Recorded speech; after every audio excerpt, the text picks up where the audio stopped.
بچوں کی والدہ ہماری زوجہ، اس کی ہماری زندگی میں کتنی اہمیت ہے، کبھی سوچا ہم نے؟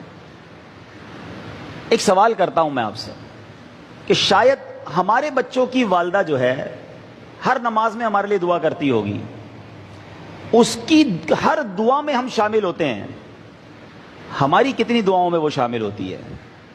ہم کتنی بار اس کے لیے دعا کرتے ہیں، اس کی صحت کے لیے، اس کی زندگی کے لیے، اس کی درازی عمر بالخیر کے لیے؟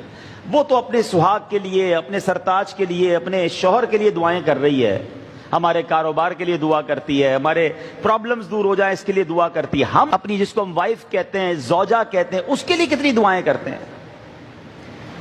اور پھر کبھی سوچا کہ اس کا ہماری زندگی میں کتنا بڑا پارٹ ہے؟ کبھی اکیلے میں بیٹھ کر اپنی شریک حیات کے بغیر اپنی زندگی کو ذرا دیکھیں، بالخصوص وہ لوگ جن کے بچے ہیں، 2 4 5 بچے اگر ہیں اور بچے بڑے ہیں، وہ فیملی جس طرح گھر کو سنبھال رہی ہے۔ ہم سفر پر جاتے ہیں، ہمیں پتہ چل جاتا ہے کہ ہمارے کپڑے کہاں ہوتے ہیں، ہمارا سامان کہاں ہوتا ہے، وہ بھی ساری تیاری وہ کر کے دیتی ہے، پھر بھی پریشان ہوتے ہیں۔ اگر وہ زندگی سے ہی چلی جائے تو کبھی سوچیں کہ ہماری زندگی کیسی ہو جائے گی؟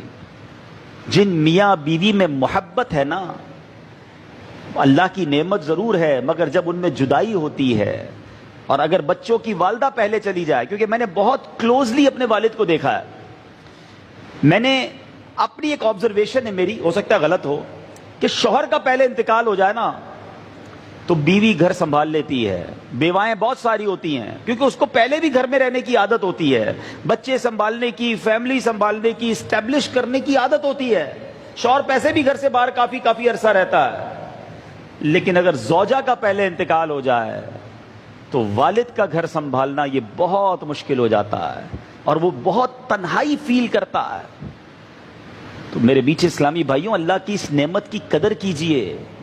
وہ لوگ جو بات بات پر اپنی بیوی کو تانے دیتے ہیں، گالیاں دیتے ہیں، غصہ کرتے ہیں، جو منہ میں آتا ہے وہ کہہ دیتے ہیں، اپنی زندگی میں اس کا رول سمجھو، وہ بھی اللہ کی بندی ہے، اس کا دل توڑ کر اگر وہی اللہ کی بارگاہ میں کھڑی ہو گئی تو مارے جائیں گے۔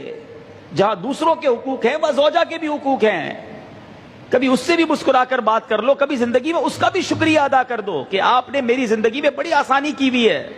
کبھی وہ کھانا بنا کر لائے تو کبھی جزاک اللہ اسے بھی کہہ دیا کرو۔ ہر بات پر جھاڑنا، لڑنا، جب غصہ آیا اسے کچھ کہہ دیا، یہ نہ کریں۔ میں اللہ سے دعا کرتا ہوں کہ رب کریم جن کے جوڑے سلامت ہیں اس کو سلامت رکھے، انہیں جنت میں بھی ایسا اچھا جوڑا عطا فرمائے۔ اپنے بچوں کی، والدہ کی قدر کرنا سیکھو، ان کے لیے دعائیں کرو۔